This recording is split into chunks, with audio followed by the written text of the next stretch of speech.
I think we got a good question. Starting off with the banger. I think so.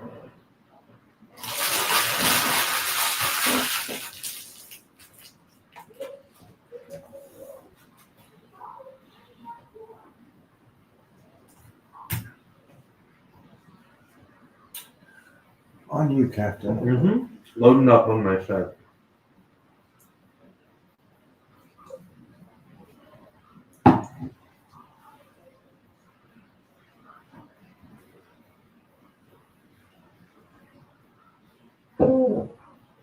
Damn. Hello, Titan. Do macros matter more than calories in cutting phase for a beginner bodybuilder with average genetics? I'm going to need help on that. I need a little help too. I don't understand. What do you differentiate? What's the differentiation of what he's saying with calories compared to macros? Macros is the breakdown of calories that you're taking in. Right. So the only way I could That was just like the cool new word to say it. The only way I could decipher this is saying, hey Mike, what's more important? 3,000 calories or 3,000 calories, but the protein is this, the carbs are this, and the fat is this. Oh, okay. That makes sense. I think that's what it would mean. That would make sense. The question is it's stated in a very odd way though. If that's what you mean, you let me know. Yeah, let me know. But I could break down that statement is that it's what you're eating and not the amount that you're eating to make sure that the quality is right. So I would love to eat 5,000 calories as I'm dieting. That'd be sick. It'd be awesome, right? It'd be great. And it'd also be awesome that 5,000 calories be a lot of carbohydrates. But at the end of the day, if I'm dieting down, and that's the important time, right? That calories have to be a somewhat of where you were off season, right? That's your start of your cut. I wouldn't go from 5,000 down to, is that him? Oh, yeah. Guys, I'm going to have to start this back up. We'll be back. Leave it going. Yeah. Leave it going. Chat, I'll be right back.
All right, we're back, guys.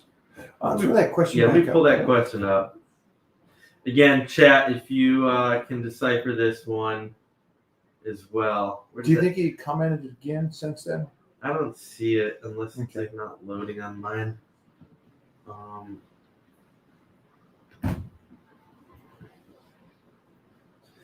It's funny. I wasn't in the chat before that question got pulled up, so it's only on your side. Oh, I got you.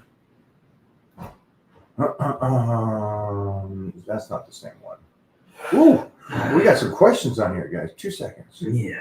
Hey, here we go. All right, I'm going to repeat this one for you guys that just popped in. Hello, Titan. Do macros matter more than calories in the cutting phase for a beginner bodybuilder with average genetics? First thing, you don't know if you have average genetics. Ooh. You don't find out genetics until after the fact.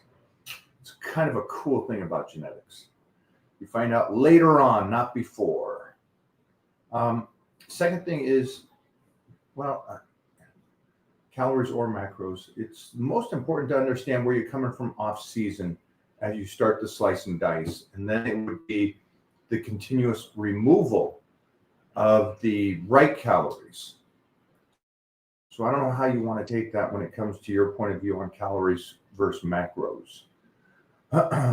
Right? So again, Jeff earlier kind of pointed out that this could be a terminology of as long as your calories are where they're supposed to be, it doesn't matter if macros or where your macros are. Yeah, so best I can answer is I would just say make sure that you are coming off that off season and you start the diet at somewhat the same calories, but just maybe clean up the food. And then at that point, you try to remove the carbohydrates. Fats first. I would go old school. Fats first, and then start removing the carbohydrates as you go down and try to keep those proteins as high as you can, as long as you can. Try to keep the carbs in, but you're going to have to, as you continue to slice and dice, remove them so you can keep keeping ahead of the body. And that's the one thing as you're dieting down. You got to keep ahead of the plateaus. So hopefully that helped you out, kiddo. Here we go. Hey, Mike, when you're going to an event or a party or whatever, do you flush out sodium? And how many days prior and what milligrams of sodium? I do if it's an important one. And it's, I usually do a dry out before like a movie or a photo shoot or an appearance. So great question on that. I do. I don't flush out the sodium so much as I'm not taking any extra in. And then I'm also changing up the nutrition to where, there's cleaner. It's usually like fish or tuna at that point compared to the steak. So that might help you out a bit. But definitely do it. And days before a dry out usually is a week. Usually a week, and we have a new dry out is that up yet? No. Okay, we got a new dry out that will be done before New Year's for you guys. A new update for the dry out for you guys that love doing that before shoots. How's everybody doing? Everybody ready for the holiday season? We have Christmas in a week.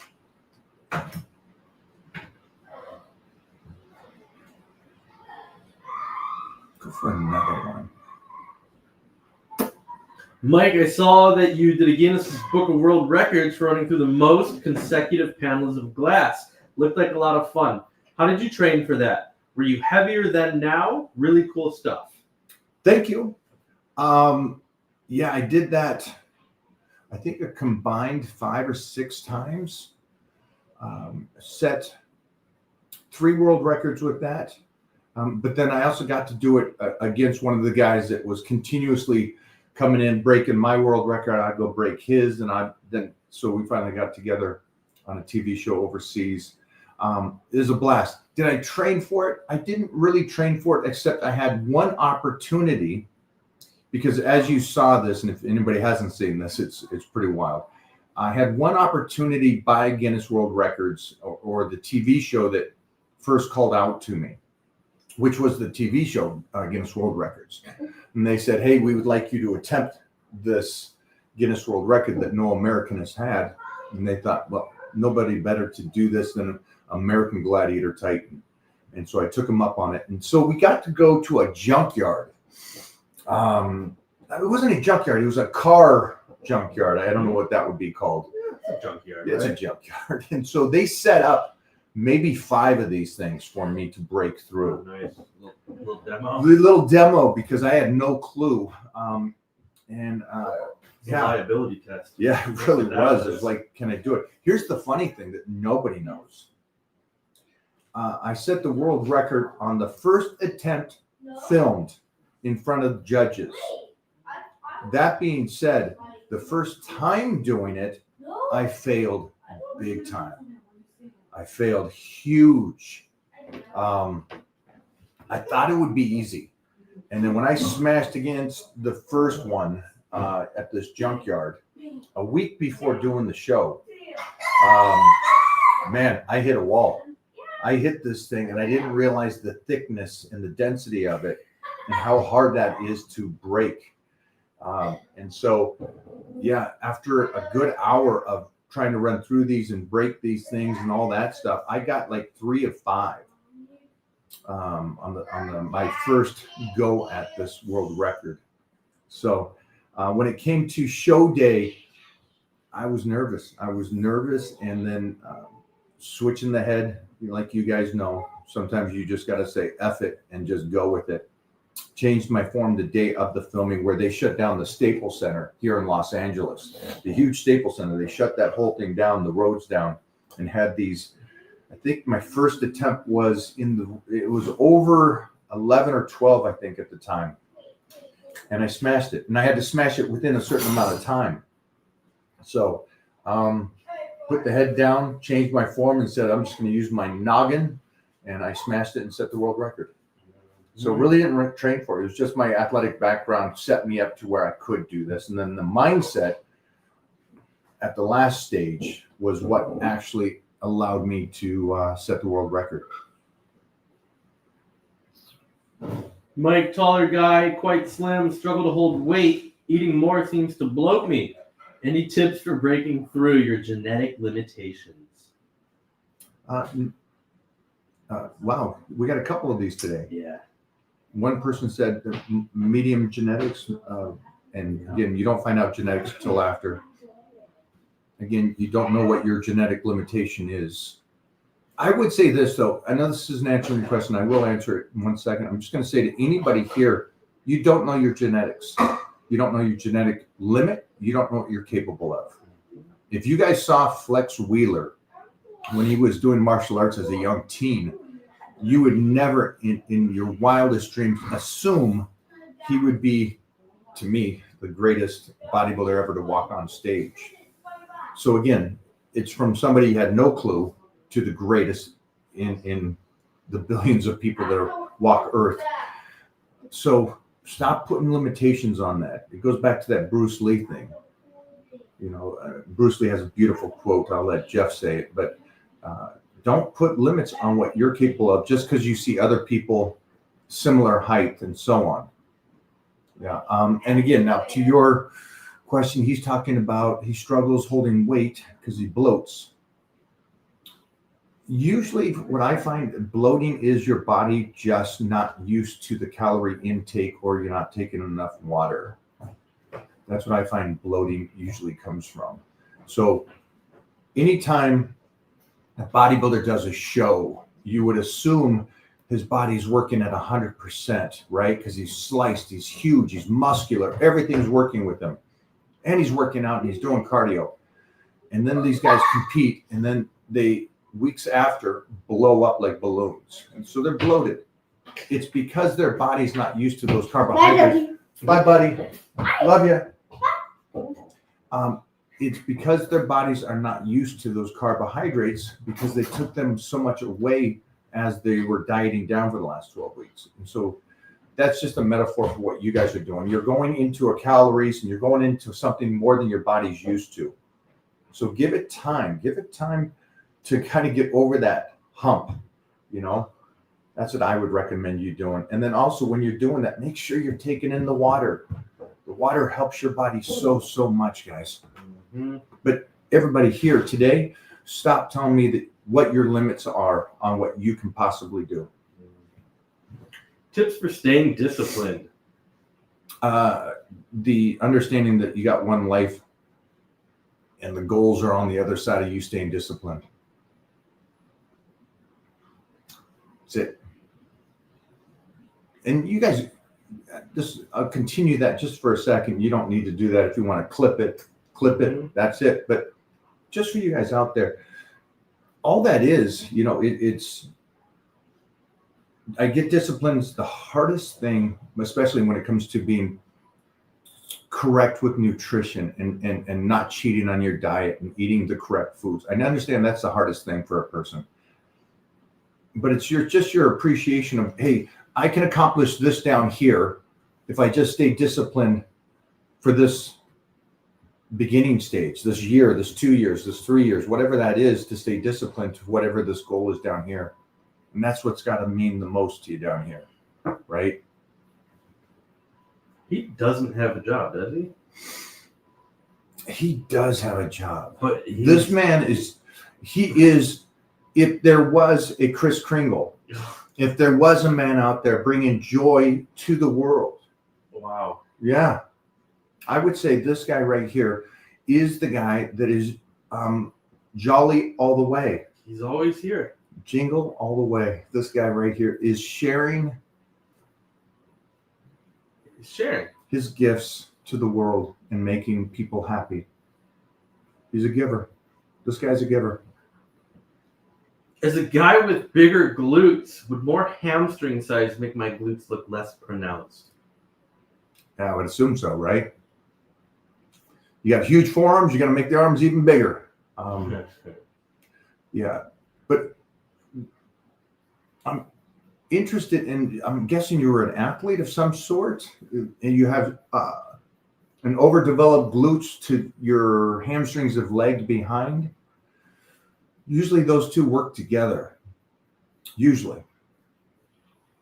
So, but yeah, if you got a high glute, yeah, build those hamstrings. Billy's got some ridiculous hamstrings. It's great. And that's Billy's are nuts. that's what I love about my legs on stage is my hamstrings are overdeveloped. And he's tall. He's a big drink of water, that boy. Tall. Yeah, get those hamstrings in play. This reminded me of something I stated earlier today, and it has nothing to do with this question, but it just made me think. Somebody trained with us today, and young 20-year-old kid, and the front looks great. Good arms, chest, abs, quads. And I said to him, I need you to start working your rear delts every shoulder workout. You do not press at the beginning. Now the press is at the very end of the workout. And the reason why is because you could see that he had two bodies. He had this front that looked great, and then his whole shoulder was tilted forward because there was like very little side and no rear delt. And the back was lagging, and the hamstrings was lagging, and the slouch. And so we got into the discussion, and the discussion is, and he says, well, I can see the front. So I really never thought about the back, or I just train it. And I go, well, you can't go into a gym and just go off of what you see to develop. In my point of view, if you're going to go in there and you want to be healthy, you train everything. And so you have to be able to see without looking. And so you've got to be able to, at some point, take a look at your back. Is it developing along with your front? And we talk about this with Matt Wenning all the time. Matt really pushes it. I don't push it as much as Matt does, but he talks about if you're going to do some front, you got to coincide and do double on the back. Now, that's his opinion. Great. Love it. I think for health reasons, I agree with that. But as development reasons, you at least got to make sure that that back is going along with the front. Your rear delts should match your front delts. Your thickness and roundness of the back should match your chest. And reason why is this is because when one side pulls more than the other, now you got ligament problems. It's not just a visual thing. It's a whole body mechanical thing. If your shoulders in the front are so developed and so pulling you forward, you just change the way you stand. And that's why I would say that. You guys make sure that you look at the backside as well. And to me and Matt Wenning and others, the backside is more important than the front side. Keeps you upright, keeps you healthy. Have you ever done cable tricep pushdowns behind the back? No.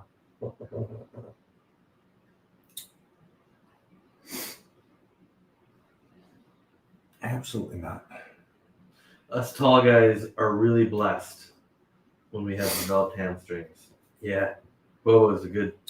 Says the 6'1", 6'2", Yeah. Bobo. Uh-huh. He's good height. It's above average. 5'9" is average. He's a tall one. He's meaty, all right, isn't he? He is a thick boy. He is a thick boy. He's got some meat. Happy holidays, everybody, and Merry Christmas.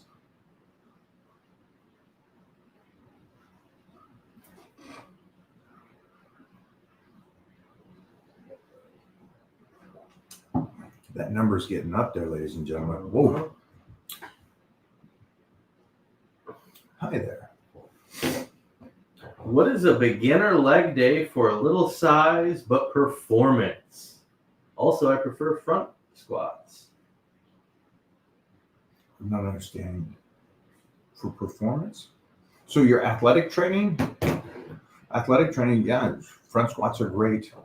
Partials. Do some Anderson squats, some Romanian deadlifts. But a beginner workout for anybody that's here, and an advanced workout, a basic beginner or advanced would be squats, leg press, leg extension, leg curls, single leg curls. There's your leg day. Hit some calves at the end of that.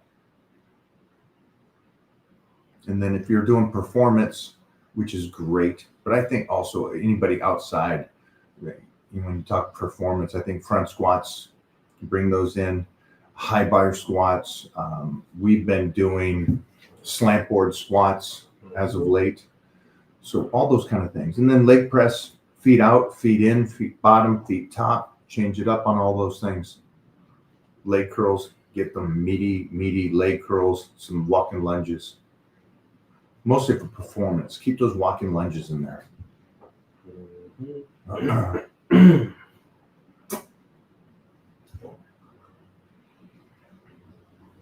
How to handle injuries psychologically. It's the hardest thing. Most people and most athletes always come back from injuries, but it's the mental that hurts them. Man, if there was a simple answer for that, everybody's so different, right? It's like one of those, how do you stay motivated questions? How do you stay disciplined questions? How do you mentally come back strong? Just know this, you have to come back. I guess that's, but see, I think all those things, I think you have to be disciplined. If you're not, especially in your youth, by the time you're an old cat, you're not going to be able to be disciplined. So I think you coming back from injury is just you going, I have to come back from this. Wallow, cry your ass off for the portion of when it happened and deal with it and come back and just go, okay, now it's time to start crushing it again. About to ban Bobo from this chat if he keeps it up. Bobo, you've been warned.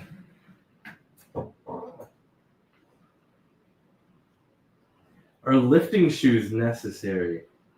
Not necessary. I think they are great, though. I like them. And I use my squat shoes for pretty much all my workouts. I just like that solid base for me. Oh, yeah. Yeah. If I'm doing, I don't care if it's seated pull downs and you got the pads on your knees, I still like that comfort on the floor that it's solid. I don't like the sponge. Yeah. I love them. I love them.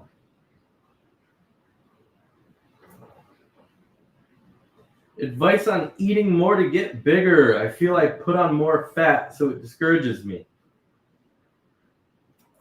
There's some great talks about that from the guys in the 70s and 80s. And they talk about, and it's great, you can gain, if it's 5 pounds, the 4 pounds of fat and the 1 pound of muscle, right? And they talk about that when you're off season. So you gained 20 pounds, but out of that 20 pounds, you got 4 or 5 pounds of muscle. Now, the great thing about that is, I know it sucks and it doesn't visually look good to you because now you're bulky. But gaining that muscle is the most important thing, and then retaining it, right? Because you can get rid of fat easy. It is hard to build muscle. And for anybody here that goes, well, I only want to build the muscle. Great, man. All the best to you. And I wish you the very, very best on building just muscle, no fat.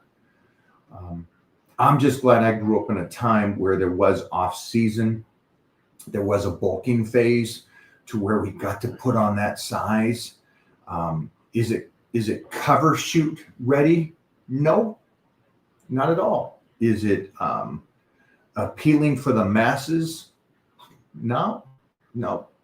But I love that I have covers over here of when I first started in the early 90s, to where I'm on the cover bulked up, and I still got that cover. So I like it that old school going, hey, you can't always look pristine.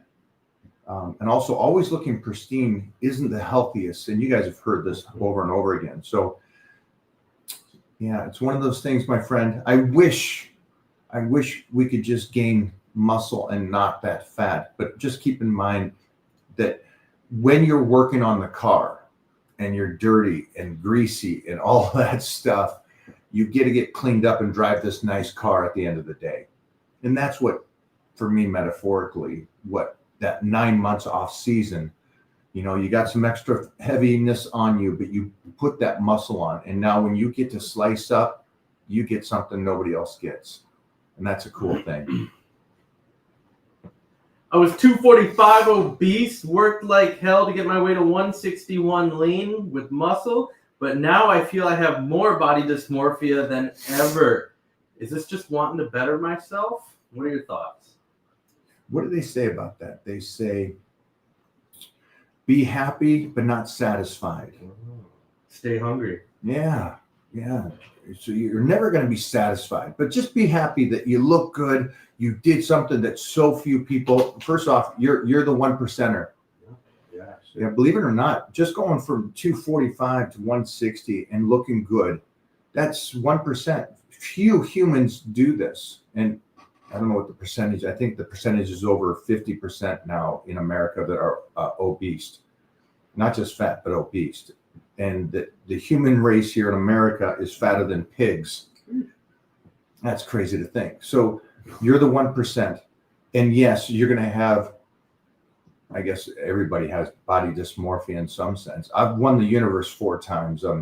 I do cover shoots. I have more magazine covers than any person except Arnold. And still, I'm not satisfied. And I know that I will never be satisfied. And that's okay, because I like trying to get better. And I think that's your approach, my friend. Like you even said it, you want to be better. Just keep working and understand that you're that kind of guy that just won't be completely satisfied, and that's okay. I don't think you have to be. And I know so many people here will be just be happy with where it's like happy, not satisfied. I don't think you have to be satisfied. Keep trying, thriving for more.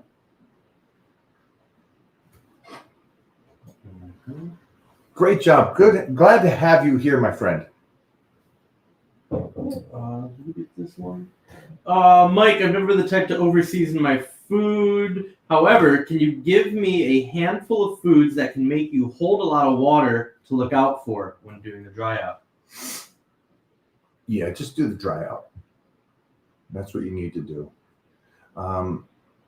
Yeah, and then you common sense on what foods are sodium. And again, remember, you're flushing the water. And so I know a lot of guys, and I had Billy Gunn do a lot of steak compared to me doing tuna fish on the dry out. And his body just releases that water. And so he looked great no matter. But just use common sense when it comes to this, or just do the dry out, my friend. And thank you for the donation for the dog charity. I did a lot of only stretching range of motions for my pecs, and now my inner chest seems to lag. How do I fix that? Check out my YouTube today. Yeah, there's a couple up today. Yeah. And we'll also let's put the post in a reel. Oh, yeah, okay, yeah, I can combine that. And combine that. Uh-huh. And take a look on what I did to do the full chest, the whole chest as a unit, especially the outside and inside. You'll see some of the exercise in the change of position. This is going to help you. Tips or cues for flexing and posing the hamstring. I can't really feel that muscle. Oof, great. Get out, do some lunges. And when you do the lunges, put your hand on the connection between the glute and hamstring connection.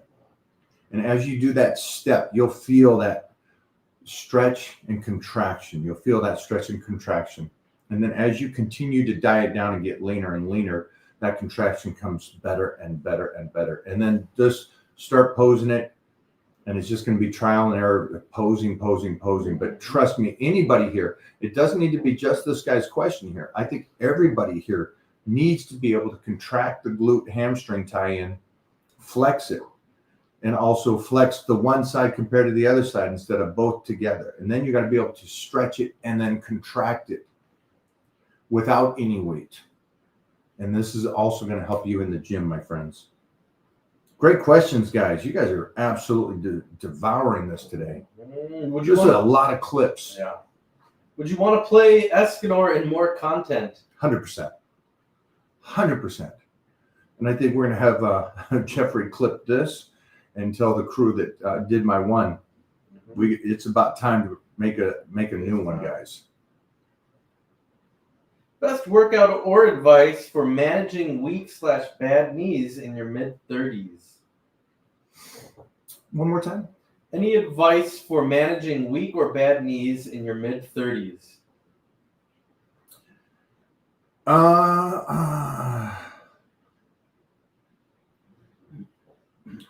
So, big one here, right? First of all, you're too young to have knee problems. So is there something going on with how you're doing lifting? Is this your family's genetics stuff? Is this you? Yeah. Do you want me to hold up? How are we doing? Yep. Is that better, guys? A little better. Okay. So, yeah, I'd make sure the form is right. Bring in some collagen. Think about PRP. Think about stem cell down at Rejuve Stem to start regenerating those knees as best you possibly can. Also, remember, nutrition is a big part of connective tissue. When you eat food, it's great because food heals the body, right? But it heals everything. It's not just, food isn't just for muscle. It's for everything. And so just keep that in mind. And when you're picking your foods, as you age too is a great thing. I'm okay with the young kid that doesn't eat his vegetables. I'm all right with that. You know, it's like, as long as he's getting his protein and some good carbohydrates and some healthy fats as a youngster, and he's doing it in an abundance, because when you're young, you should eat a lot. And then you want to change those foods as you get older. I think that's something that's missed compared to how everybody's gone over to this, hey, run away from food and just do fastings and stuff. It's like, no, man, food is still going to heal you. Just maybe pick different foods from your youth to your old age. But those are some of the things I recommend. Make sure that form is right. And when you're working out, think more of connective tissue instead of just bodybuilding. And what I mean, that metaphorically bodybuilding, the guy that goes in for the pump. I've been bulking for years. Recently lost 30 pounds, 260 to 230, 6'1", 19% body fat. I look okay in my opinion. Keep cutting or bulk. No photo. Well, you've been bulking for years, and so obviously you're cutting because you've just dropped 30 pounds, right? So I would say cut up. You've done the bulking for years. And this is for anybody here. Again, this is a great question. Thanks for doing this. And this is going to help everybody in the chat right now. My recommendation is the least amount of time to bulk is 9 months. But this is great that you've done it for a couple of years. You got some great size on you. I would slice up extreme and just go all the way until you are peeled to where you're not just, hey, I look good. Like that 19% is down to 5%. That's what I would do. And then get back in the off season. Great question. Can you wish my cousin Elia a happy birthday? Where can they do that? Elia, man, happy birthday here. But you guys, if you want a real one, just go over to Cameo. I've been doing that all morning today. Just giving people pep talks for the new year. Happy holidays. Merry Christmas. Some people are getting married. We did all that stuff over on Cameo. And the Cameo here is, Jeff will put the link up right there if you guys want a personal one. Did that thing just jump up out of the roof? Holy shnikes. It's all over the place. Look at that. Who knows where it's at? It's everywhere. Hit that link, chat. And Mike will do a video roasting your best friend. Do you guys, right? This is great. This is, you guys got the heavy person that needs to get going. I'll have to do a roast or something funny. You got the guy, I got one today, a guy skips leg day, and his girlfriend got him the Cameo. And so I got to tease him a little bit about skipping leg day. Don't skip leg day. Yeah. Hit that link. Man, is that the link? We got to fix that. That's an ugly ass link. Well, you can just search Cameo for Mike O'Hearn. You'll find me. Yeah. You don't need to get that last part there. That's all their tracking stuff. I got you. Yeah, so they know where it came from. Cameos.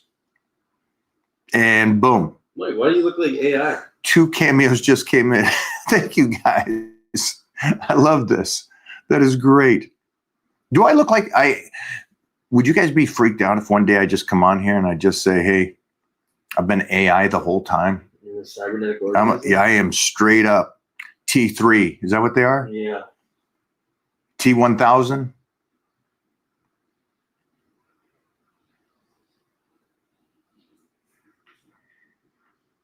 Give me another one. Yeah. I'm trying to find a couple different ones for the people. Oh, nice. What's your biggest accomplishment throughout your career that you are very proud of? My son. Booyah. My son. You know, different times, different stages. Early was, coming down saying I was going to do this and getting gladiators and cover shoots and winning the universe. But then 30 being on a TV show and having my dad right there, seeing his son smash people. So, all the training and wrestling and judo and stuff played out. So my parents could enjoy that. And then at this stage, my son. Mm-hmm. You mentioned flex, and I agree. How do you feel about the potential of Andrew Jacked becoming possibly the next look for the future? You could Google Mike O'Hearn's opinion on Andrew Jacked, and this is months and years ago. I said that I think he was going to be Mr. Olympia. Yeah, beautiful, crazy. That was a long time. I said it a long time ago, and I would have been happy with him winning this year. Absolute. For me, it's just he walks on stage and he walks off stage. This guy's the representation of what I love about bodybuilding.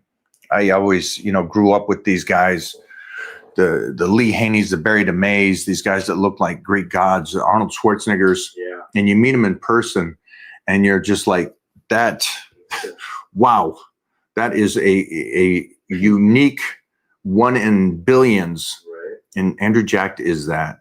And he's a good guy too. I mean, they're all good guys, but Andrew's a really good guy that puts in the work and looks like a superhero.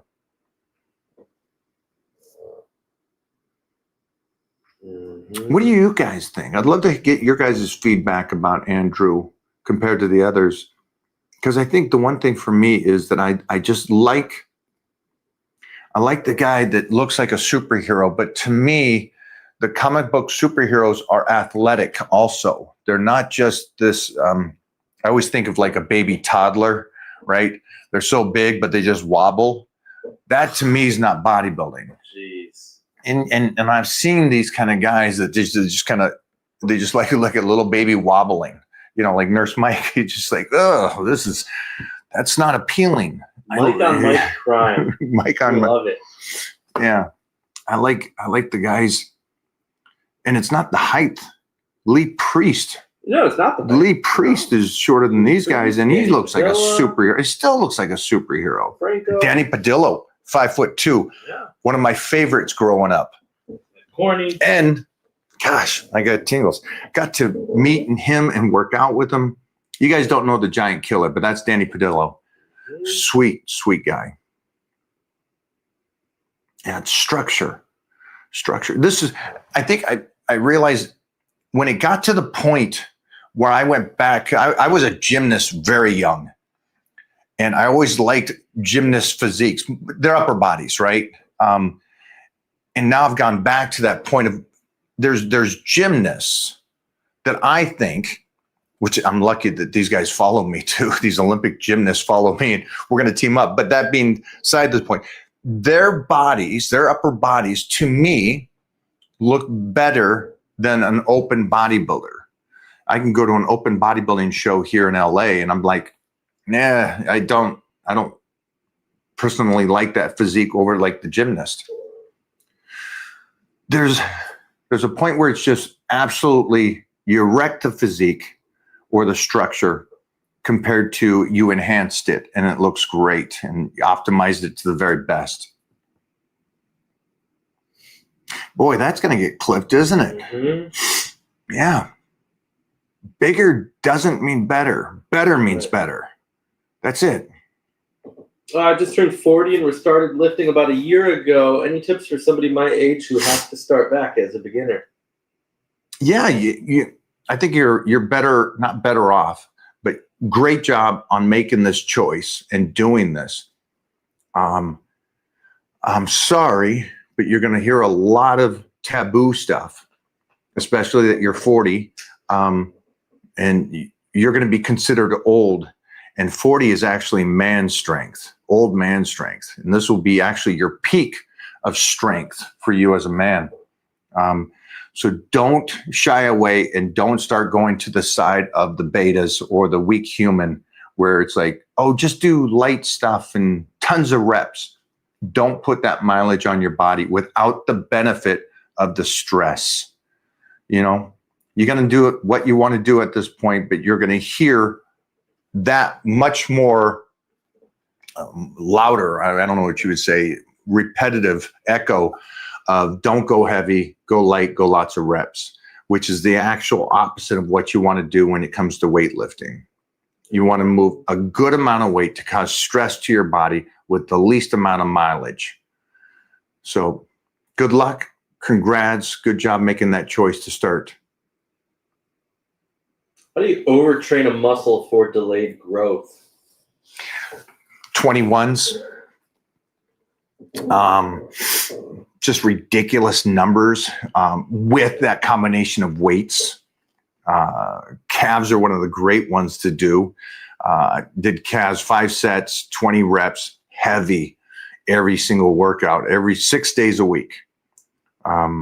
Always smashed it. And that was a tip from Arnold. And then, I heard something from a great guest poser bodybuilder back when I was a teen. He talked about it on his shoulder days. And this guy had incredible shoulders. And he said after every workout, he would do 3 to 5 sets, 25 reps on the side laterals, that one exercise. And it gave him in his 20s great shoulders. So it's overstimulation for it. And so you hit that squats and you hit that 7 sets of 5 on just squats compared to your 3s or something. That's over. And then later, pull back completely and do the most minimal amount of work and let the body recover. It's a cool thing. Do it when you're young. Do it when you're young and stimulate a lagging body part and get it to kick it into gear, I guess you would say. Thoughts on clean and dirty bulking? There's just bulking. There it is. Yeah, there's no thing as a dirty bulk. That's something that somebody made up. You're not giving yourself ice cream and Snickers bars to get the calories in to build stuff. What? No, that's not a thing. What? But who's is that's the typical bro science kind of guys, or the 20-year-olds saying just 20-year-old thing. eat whatever you want and stuff, and the 20 and 30s. I hope no one's saying eat whatever you want. You'll find the 40-year-olds and the 50-year-olds that look great will say that's not a thing. That's been made up in the last 10, 20 years.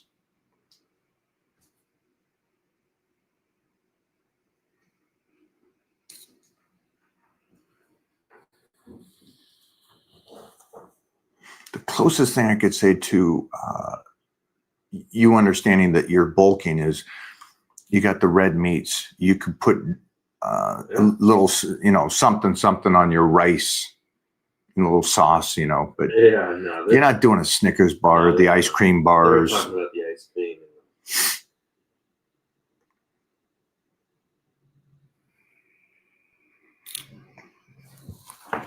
Go for it. Okay.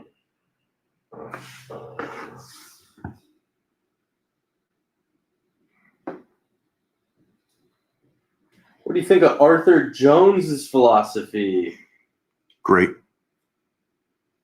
Love Arthur. Those guys got this stuff right, man, back then. And I think you would understand this too. Is like when people say Mike Mentzer, it's Arthur Jones.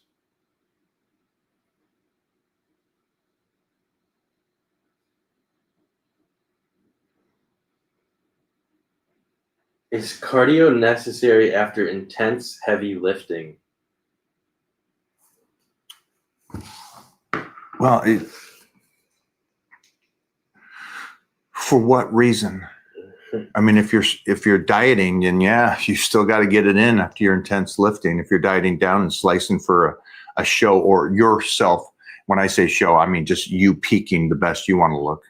Yeah, you got to train it at that time. Now, if you're just saying that you're a person that goes in the gym and you train intense and it's for heart reasons, then I'd go back again. It's how old are you that you're that scared about your heart? And also, guys, there's enough information. There's enough information now to tell you that intense weight training is probably the greatest thing there is for heart. So that's my recommendation. But again, if you're one of these people that are hypochondriacs, that the Gregs get all scared about, you got to do cardio and you're 20 and you're scared about it, then I guess you go do your cardio, my friend. He's got you scared. He's going to get you to go do it. Hey, Mike, I'm 15. I'm a tight end, and I bench 235, squat 315, weigh 186. Any tips? First off, welcome. I love that you're 15 and you're focused. Nice job on the numbers. I'm good with that. How tall are you? And you're going through your growth spurt right now, but you're a tight end. So you could be, at 15, you could be possibly like I was, a 6'2" kid at 15. Or we just met this 13-year-old that was 6'4" at wrestling, 6'4", 250. 13 years old. These kids are big. I love it. Tips for you. It is all about the food right now. And me and Heath Evans, who played 10 years in NFL as a fullback, he and I were one of the big things that we did when we were going through school at this stage is we were a peanut butter kind of guy. We'd have our peanut butter sandwiches. I would have my whole milk. And in between classes, I would be eating. I was a D end. I weighed 275 at 15. And so it's the food. It's the food. I love your numbers. Don't stress about your numbers so much, especially at 15. Don't stress about those numbers. If you can, don't worry about the singles. Worry about the triples at 15, okay? I would rather you do whatever that number is. Like you said, you can squat 315 at 186. Great job. You're the 1%. Most people can't squat 315. And you're already doing it at 15. So try to get that number up to 3 reps and then keep raising that weight. I want you safe. I want you athletic and I want you growing. Okay. Nice job, man. And feel free to tag me on Instagram on your football and your training. Mike, I stopped training in July. I started back Monday. I'm weak, look terrible. How long until I'm back to where I was? I was about 195. Now I'm 175. Memory muscle is a beautiful thing. Mm-hmm. Comes right back. Just stay on that nutrition plan. You'll be back there before you know it, my friend. And you're going into the new year. But just the start and stop. I don't know what happened. I don't know if you were injured or just life hit you. For anybody here, this is, again, a great question for everybody that's in the chat. Don't start and stop. Get it in somehow. Get it in. You know, don't turn that 1 week into 2 weeks, 3 weeks, 4 weeks, or months. Stay consistent the very best you possibly can. Don't give that out. Again, this isn't a moment. This isn't a moment kind of thing. This is going to be a lifetime commitment to you taking care of your incredible gift of your body. Man, these are all clips today, man. Mm-hmm.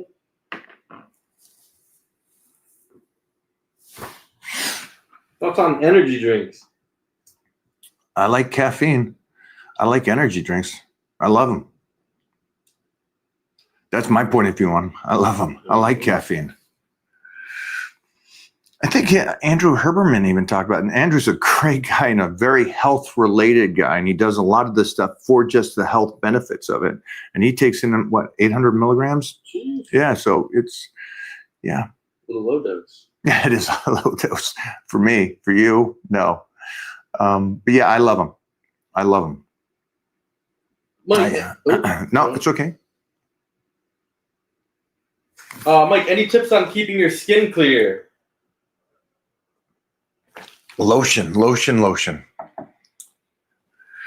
From a young age, don't stop. Sun, and also sun. Stay away from the sun. Sunblock. I was that kid that the mother said, hey, before you go out there, light-skinned boy, put that sunblock on. And I've always done sunblock. It's one of those silly things that you do when you're 9, 10 years old and you're still doing it as I am. Keeps it healthy. Who was the biggest influence growing up? The desire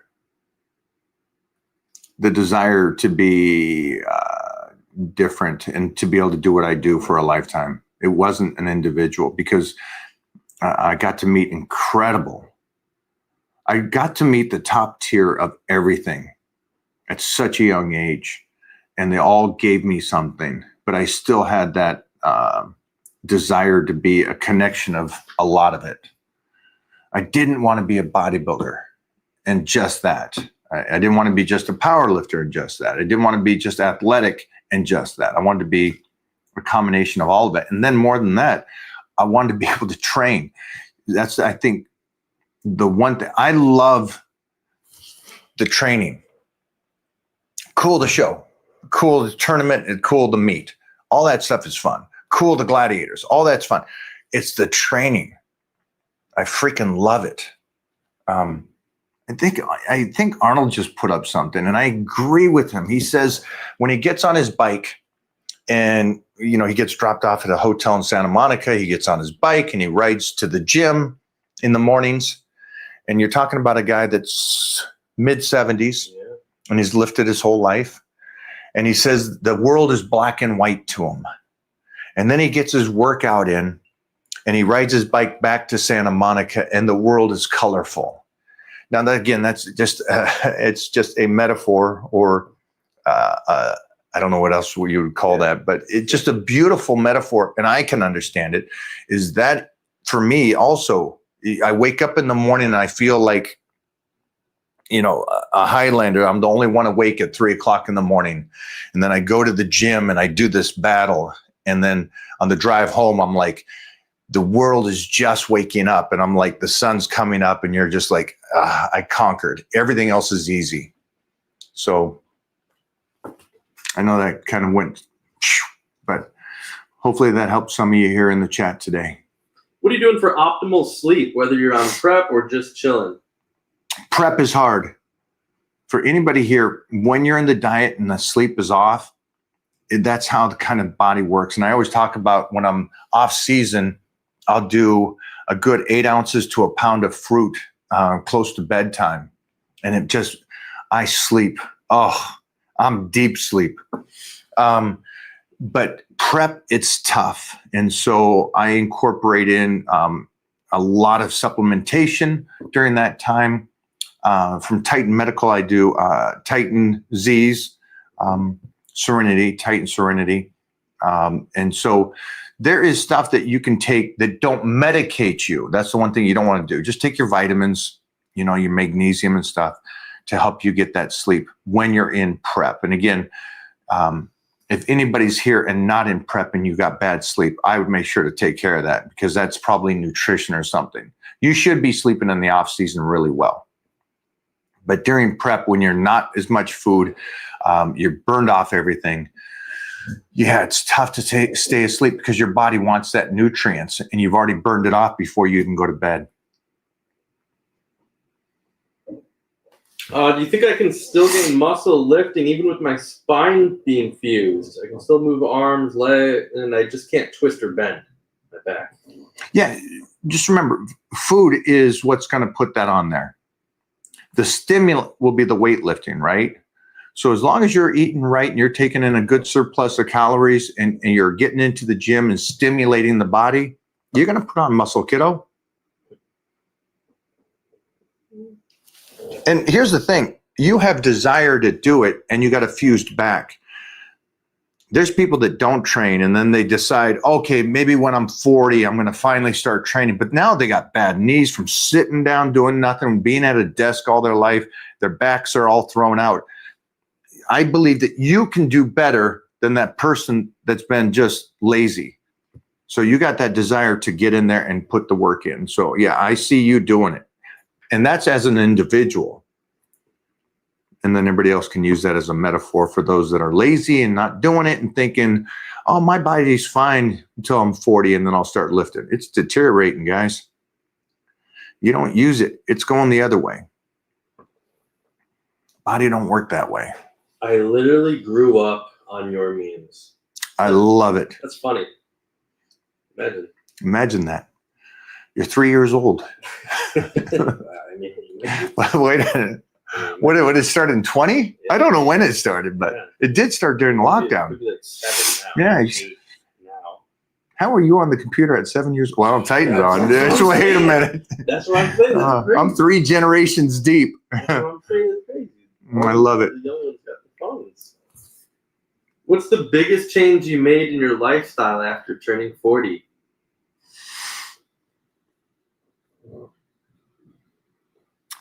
Time. Less time playing. More focused time. I would say that would be it. That's the only thing. When it comes to training, minute. I feel the body better. I play a better game of chess with my body during the workouts. And so that changed. It's just me understanding my body. And it's funny. I look back at videos of me lifting just 20 years ago. And I see the changes that I did then to now. And it's amazing that I'm looking back to 20 years ago when I was an absolute monster, but I'm using the same weights, but I'm moving it so much more precise and slow. So it's a wild thing to see. It's a wild thing to see. Let's go a couple more, guys. Couple more. How to avoid loose skin during weight loss. Well, the skin will tighten up depending on how much you're dropping. And again, for anybody here, it's a great question. Here's the thing. Don't wait to get in shape. Don't let that heaviness sit on you. Don't do that. I blow up to 300 pounds and then sit there for 10 years. You know, your body adapts, your skin adapts to that range. And so when you do diet, you're going to have this extra skin. I don't want that for anybody. So make sure that those times that you do go in the off season, you do that 9 months to a year, and then you get back in shape and see where that body is. So for you, you know, you got your collagen, you got your peptides you're taking, you got your lotion that you're putting on there. You got to give it time. You know, your skin is behind your body droppage. So give it time to catch up, and then continue. And I would, at this stage, slice up to your peak performance and then stay there for a bit. Let that skin catch up to you and take care of it. Take everybody here. I know you guys I talk about joints a lot, but my number one thing is take care of your skin. Take care of your skin. I just saw a video of the young Hobbit, and he was in his mid 40s and he already had loose skin. And I was like, wait a minute, you're a bodybuilder. How would that be? It's like, take care of your skin. You guys, no matter how great you look when you're older, that skin's going to tell you everything. It's going to tell you how you did things wrong. And you're out there going, no, I did this. No, man, that skin's everything. Take care of it. Make sure that you keep it lubed. Mm-hmm. Do the P. Diddy. Do Diddy up, man. Get that oil. That Buffalo Bill. Put the lotion on the skin. I know you guys are killing it today. Do you believe in nutrient time? Do you believe nutrient timing matters / meal frequency, or total macros matter more? The time that you eat your meals. You need to be eating 2 to 3 hours.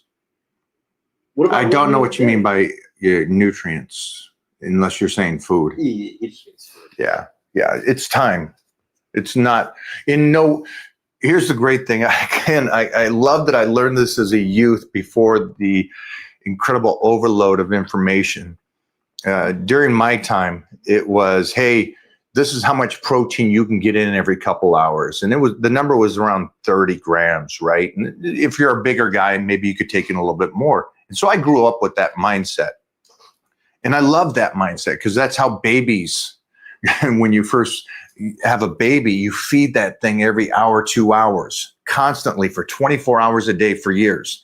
That's what you do. And that's what we did. And I think that's another reason why Titan is going to get to his peak performance. But that being said, somewhere along the line, people started saying, no, it doesn't matter every 2 hours. You can have 250 grams of protein at 9 o'clock at night before you go to bed, and you're fine because that's the macro intake that you're supposed to, or the calorie. And I'm like, how did we go from drip feeding, the IV, just a little bit through the day so your body has time to utilize that 30 to 40 to 50 grams of protein every couple hours, to going, no, you can just get that 250, 300 grams at one meal and you're fine. It's like, that's an odd thing to me. That's an odd thing that there's somewhat intelligent people out there saying that. That one, yeah, that's a fumble. And congratulations to anybody that can, and this is what I would say, if your body can actually take in 250 to 300 grams of protein in one meal and utilize it, holy shit, dog, why aren't you doing 4 of those through the day, taking 1,000 grams of protein? You'll be the guy that's gaining a pound of muscle every single day because your body can utilize that calories at that one point. And it's like, I mean, that's common sense. That's not going to happen. So stay with the IV approach, taking that nutrients throughout the day. You know, you don't get to be Robbie Robinson coming up with shortcuts like that. That stupid shit of, hey, I got to just do the one meal a day. And what you're doing too is you guys are taking the one individual that's trained for 40 years, right? And he looks freaking great. And he's a good 230-pound guy. And he looks great. And then suddenly at 45 or 50, he changes his thing to one meal a day. Are you just bypassing that he put this 40 years of work in before that and built that muscle? Because if you're doing that and saying that he's the one individual and that's going to be basing off all your information, you're an idiot. Muscle is a beautiful thing and it's easy to keep. It's hard to build. And especially if you build that muscle for years and decades, you're pretty set up to where you can retain that muscle off of very little. And so what's happening now is that they're taking the one individual, I don't know what they call that, you know, oh no, I know a guy, cherry picking, and the one guy going, that's how he eats. He didn't for 40 years. He didn't for 50 years. And now he switched to that. And it's easy to keep that. So don't fall into that. Diddy up. Diddy up. Chad loves the diddy up. The Hobbit should have diddied up way earlier. The Israel video he put out was based. They love that.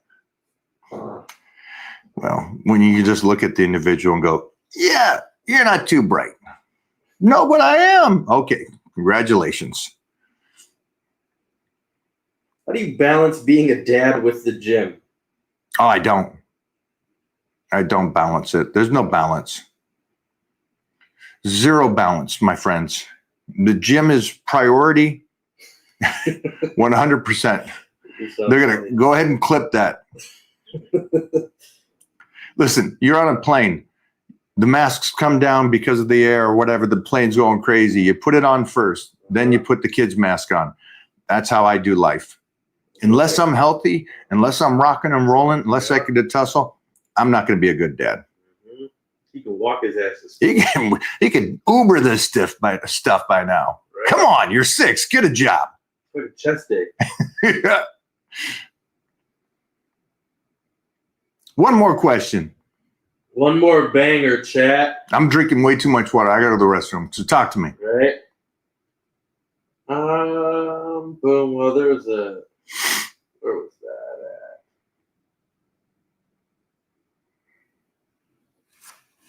at? Here it is.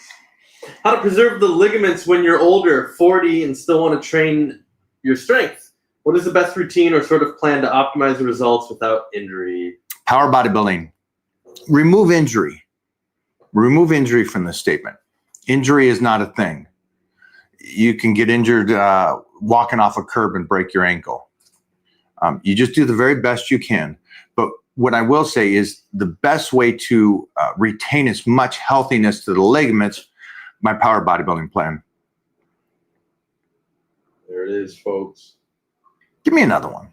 One more for the people?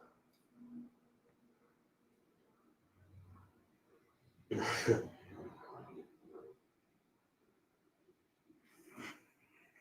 you incorporated any new ranges of motion lifts in recent years?